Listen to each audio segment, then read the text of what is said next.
a pagar imposto. E esses caras não devem nada. Empresário amigo do governo, a loja da Copenhagen do Flávio Bolsonaro, essas aí não precisavam, não tinham problema nenhum, não tinha dívida, não tinha nada. Porque essas aí eram empresas, em grande parte, né, aparentemente ligadas à corrupção, a esquemas. O brasileiro, saiu estatística agora, o brasileiro tá devendo. O empresário brasileiro tá quebrado. Então eu vou recriminar o empresário brasileiro que tá devendo? Eu não. Se eu tivesse devendo, também não seria problema algum. A questão é que nem isso eu tô.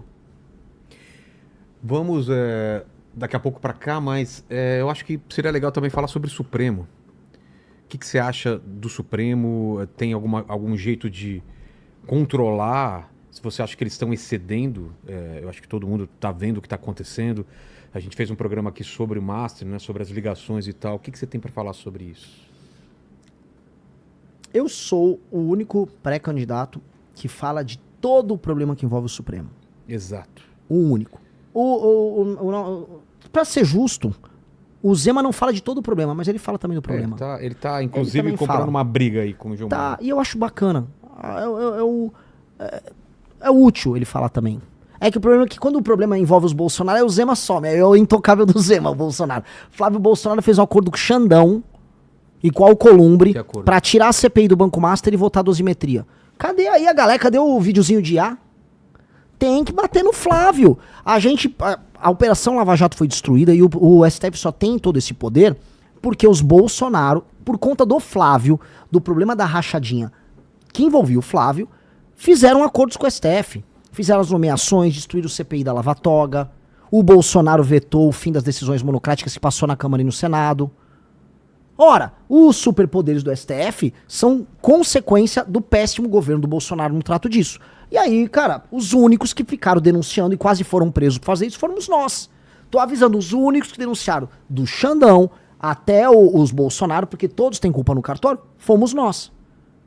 Então, e eu tô denunciando até hoje. Fizemos 4 manifestações pedindo a cabeça de ministro do STF, pedindo prisão de ministro do STF agora.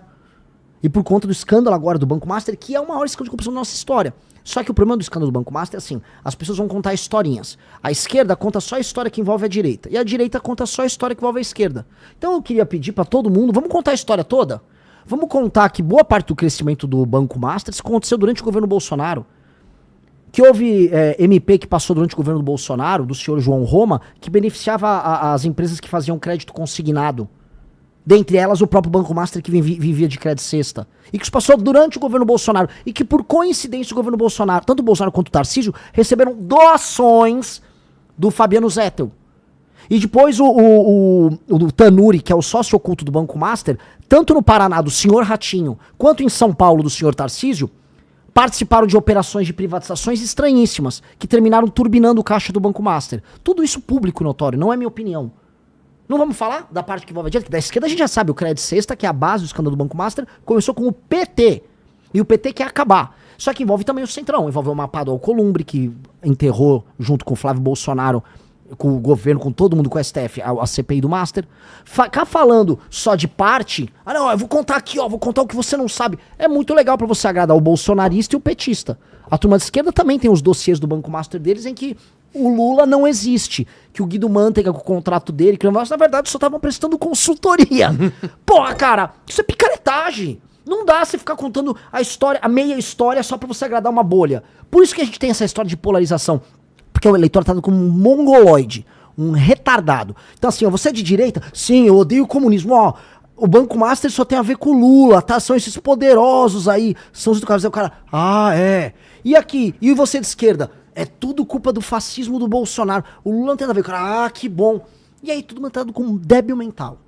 Então vamos falar todo mundo, de todos os envolvidos nessa história, temos que ser sincero. Isso aqui não falam, cara. Dos que estão, tem até aí o pessoal aí na tela, dos que falam do Banco Master só tem eu e o Zema. Eu e o Zema. E eu conto a história toda. E vai rolar todos. E vai rolar delação, você acha? A questão é assim, vão homologar a delação? Como funciona? Precisa homologar a delação. Se não, não vale nada. Putz. Só que tem uma fila de delações. Tem a delação do Vorcaro, do Fabiano Zettel, do ex-presidente do BRB. Tem essa pressão pela delação. E tem hoje um ministro do STF, agora vou ser sincero, nomeação do Bolsonaro, que se provou no começo ruim, mas hoje muito boa, que é o André Mendonça, que vem se comportando de maneira republicana. E o André Mendonça tá sendo republicano nisso. E ele tem que ter o apoio para levar à frente a delação. Porque tá todo mundo com medo. Se a delação do Vorcaro vem, ó, se a delação do Vorcaro sobe pro STF, o STF cai. É isso, não só o STF. Boa parte dos presidentes de partido caem. Boa parte de, assim, governadores caem. Se explicar a relação do Tanuri com o que aconteceu na Sabesp Nemar em São Paulo, do Cred Sexta com o PT da Bahia, acho que é Copel lá no Paraná com o Ratinho, que inclusive a galera do MBL lá do Paraná, Pedro Deirô, Bertolucci, descobriu tudo, junto com o Metrópolis. A nossa equipe fez pesquisa e o Metrópolis também descobriu, o Estadão descobriu. A gente fez parte ali das investigações. Pois bem, nós fizemos o estrampo. Temos que descobrir. O Ratinho viu que a casa caiu dele, ele até tirou a candidatura. Pois é. Não, né? Lógico, ia ter que explicar em público por que a família dele tinha sociedade com a turma ligada ao Master e com a própria turma do JBS, que a JBS Friboi também tá nesse esquema. Então a real é essa. A real que, assim, todo mundo quer contar a história pela metade, a gente tem que contar a história inteira. E o que significa o que aconteceu com o Messias aí, que rejeitaram? Qual é o recado que... São muitos recados. O recado, vou dar um exemplo, um recado. O recado de uma ala do STF, de que o Lula tá ficando hiperpoderoso e que vai ter que sentar e conversar. A gente sabe que o Alexandre de Moraes não queria o Messias. Por quê? Por quê? Porque são alas. O Lula tá fazendo um bloco dele. O STF não é todo coeso. O Alexandre de Moraes, pra muita gente falar, ele é de esquerda, ele não é de esquerda. O Alexandre de Moraes dava aula na minha faculdade, conheço ele de sala de aula. Ele nunca foi de esquerda. Ele ficou de esquerda por uma conjuntura. Uma conjuntura de poder, de briga com o Bolsonaro. Esses caras mudam de lado o tempo todo, fazem alianças diferentes. E o Lula, ele quer ter o domínio do STF. O Zé Dirceu já vinha falando, esse primeiro governo, isso aqui é um recado pra todo mundo, até pra quem não gosta de mim. Zé Dirceu avisou, o primeiro governo Lula, a gente vai sofrer, o Congresso não é nosso, mas a gente vai fazer as nomeações, a gente vai fazer o trabalho. O que ele tá querendo dizer? No fundo, ele não falou literal, mas a gente entende, o Zé Dirceu é um homem inteligentíssimo. Vamos ganhar a eleição, vamos fazer as nomeações com o STF, porque com o STF na nossa mão, a gente vai pra cima do Congresso, pegar a roubalheira das emendas. Pegou a roubalheira das emendas, não é que o PT agora é contra a corrupção, é que o PT quer ficar com uma faca no pescoço do Congresso, e aí o Congresso se torna a base do PT. Acaba com o orçamento secreto, que é uma coisa que precisa acabar, e aí com base nisso o presidente da República, ele passa a controlar novamente como faziam na época do mensalão e do petrolão. Aí o governo determina quem recebe emenda, quem recebe contrato, quem pega um ministério, que é o que o PT quer fazer de volta no próximo mandato do Lula. Este é o plano do Zé Dirceu. E aí, isto irrita alas do STF, porque não necessariamente eles concordam. Não concordam com o método, não concordam em perder poder, em ficar minoritário. O Senado, uma parte do Senado já estava de saco cheio do STF, tem discussões sobre Banco Master envolvidas ali no meio, tem oportunidades de passar recado pro governo, tem muita coisa. Foi assim, foi um evento único, né? A última vez foi acho que 1894, me corrijam aí, façam fact-checking aqui. A última vez que, né, não passaram uma indicação. Então um recado de uma força política enorme contra o Lula. Olha, não vai ser assim que a banda toca, a gente já entendeu o teu plano para pós 2026. Se você ganhar, você não vai controlar a gente. Até porque o STF, percebam assim, isso aqui também nenhum dos outros pré-candidatos vai explicar para o eleitor. O Flávio Dino, ele tá investigando, e não é de hoje, as emendas dos principais líderes partidários do Brasil. Essas emendas, são as emendas do orçamento secreto, quase todas envolvem crime. Quase todas. E aí, o que ele fez? Não só ele, né? Assim, há uma inteligência nisso. Estão roubando. Vamos investigar. Vamos investigar que vai estar todo mundo na nossa mão. Pegaram, já teve operação com o Arthur Lira, que foi presidente da Câmara. Ninguém entra no orçamento secreto impunemente. Primeiro que o deputado escolhe. Tem os deputados que estão no orçamento secreto e os que não estão. Os que estão sabem que é secreto. E sabem que a destinação, você consegue, vamos dizer, trabalhar sem muita fiscalização. If you know what I mean, a pessoa que tá vendo, se me entende. E aí, com base nisso, né, um escândalo de corrupção acontece. Tanto que, percebemos, as eleições de 2024 foram eleições que, de acordo com os relatos locais, tiveram muita compra de voto, que é caixa 2.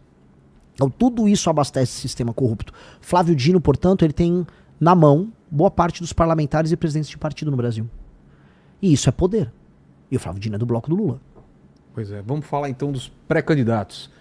Vamos começar com Caiado. Por que o povo não deve escolher ele como próximo presidente?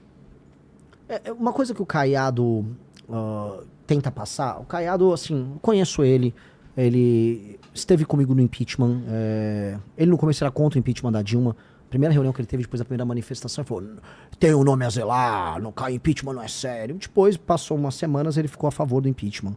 Ele não é uma figura líder, por mais que ele tenha uma postura de autoridade. Acho ele um bom governador, tá? Acho que ele tem qualidades como governador. Não é essa Brastemp que ele... Mas é um bom governador, ponto. Não vou ser grosseiro com uma figura que sempre tive uma relação positiva com o Caiado. Agora, para você liderar o Brasil, você tem que liderar seu próprio grupo. O Caiado é o líder do partido dele?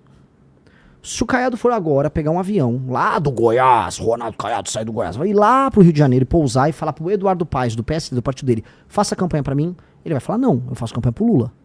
O Paes, ele tá na campanha do Lula.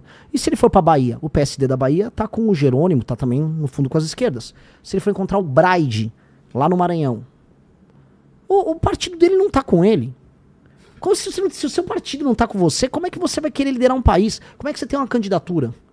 Então, essas coisas, assim, eles tinham que contar pra população. Olha, primeiro eu preciso tentar convencer os membros do meu partido. Isso já tira boa parte de qualquer, vamos dizer, sentimento de seriedade na candidatura dele. No fundo, pode ser que ele esteja sendo usado, às vezes de boa vontade, pelo